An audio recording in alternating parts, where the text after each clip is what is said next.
Hello guys, welcome to YouTube channel coding degree. ఈరోజు ఈ video topic వచ్చేసి RB results. ఒకవేళ మీరు పాస్ అయితే ఫీజు ఎలా కలెక్ట్ చేసుకోవాలో ఈ వీడియోలో చెప్తున్నాను. So please do like, share and subscribe. So let's begin the video. First, ఒకవేళ మీరు ఈ ఆర్వీలో నిన్న ఏప్రిల్ 30కి వచ్చిన ఆర్వీ రిజల్ట్స్లో ఒకవేళ మీరు పాస్ అయితే అన్నీ ఏం లేవు అనుకుంటే మీరు డైరెక్ట్గా మీ కాలేజ్ ప్రిన్సిపల్కి కాంటాక్ట్ అయ్యి మీరు అడగవచ్చు, మనీ వాపస్ తీసుకోవచ్చు.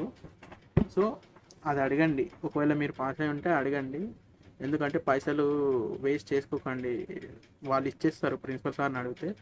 ఇంకోటి ఏంటంటే ఈ సబ్మిషన్ కూడా మీకు ఏప్రిల్ 2, 3 డేట్స్లోనే ఉంటాయి అన్నమాట. ఓయూకి కాలేజ్ వాళ్ళు సబ్మిట్ చేసేది అప్పుడే. సో ధైర్యంగా మీరు చెప్పి మనీ అయితే కలెక్ట్ చేసుకోండి. సో కొంతమంది మెసేజ్ చేశారనమాట, ఈ మొత్తం ఫీజు కలెక్ట్ చేసుకోవచ్చా లేదా మేము పాస్ అయితే అని చెప్పి కొంతమంది అడిగారనమాట. సో దాని గురించే ఇంకా మీ తెలియని వాళ్ళకి కూడా తెలుస్తుంది అని చెప్పి నేను ఈ వీడియో చేస్తున్నాను. సో మీ ఫ్రెండ్స్ ఎవరికైనా ఉంటే షేర్ చేయండి. Please do like, share and subscribe. Thanks for watching.